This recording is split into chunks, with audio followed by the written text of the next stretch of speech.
My name is Lada. I'm a professor at the Nova Scotia Agricultural College, as well as the department head for the environmental sciences, and as well the founding director of the Christmas Tree Research Center. All right, so tell us about the Christmas Tree Research Center.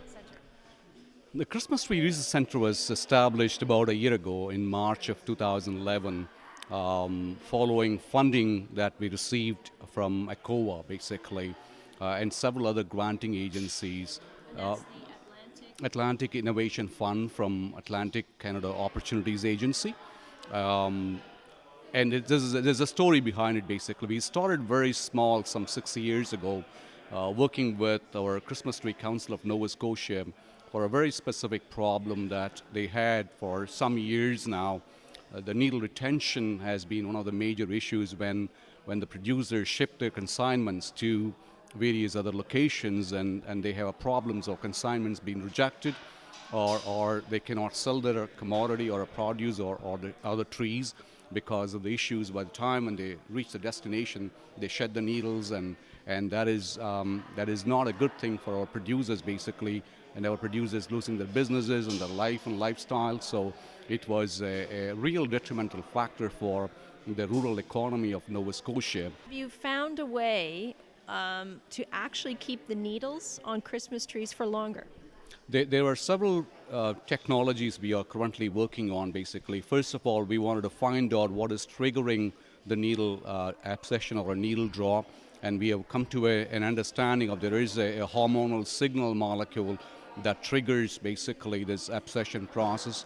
If we control them, if we shut the synthesis of that hormonal signal, then we can retain the needle for a longer period of time. Or if you can mask the receptors of those signal molecules, then we can extend the needle life for a longer period of time.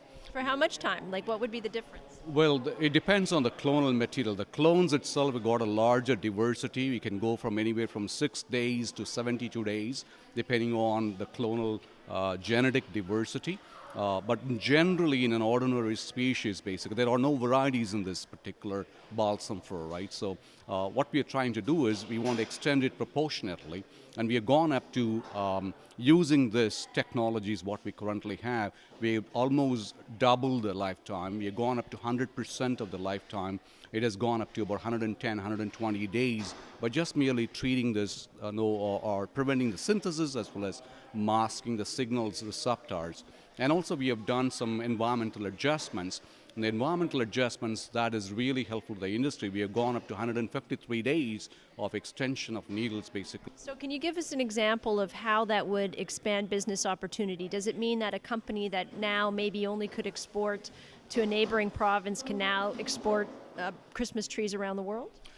Currently, our export is only towards U.S. The major 85% of our trees are exported to the U.S. And there's other businesses right around the North American continent as well as the Central America.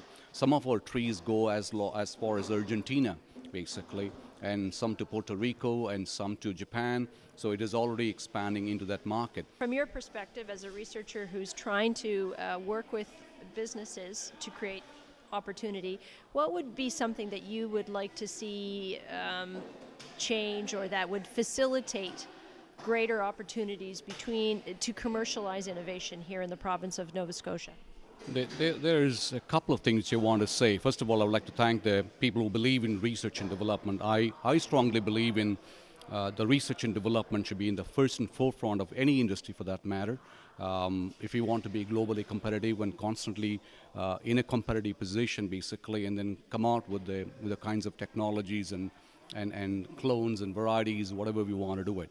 There is no compromise for it. Now, if we want to be in a global position to command our prices and command our commodity to move, we should be constantly involved in the R&D investment.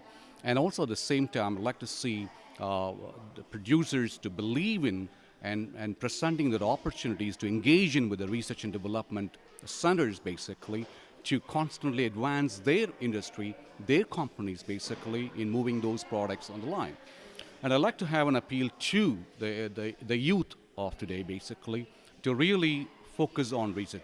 The entire citizenship, I believe that citizenship or the country's stability basically is currently resting with the youth. How they want to engage themselves in believing in science and technology and R&Ds basically, that's going to position us in the future, the next 30 years or so, with whatever level of scale we want to operate.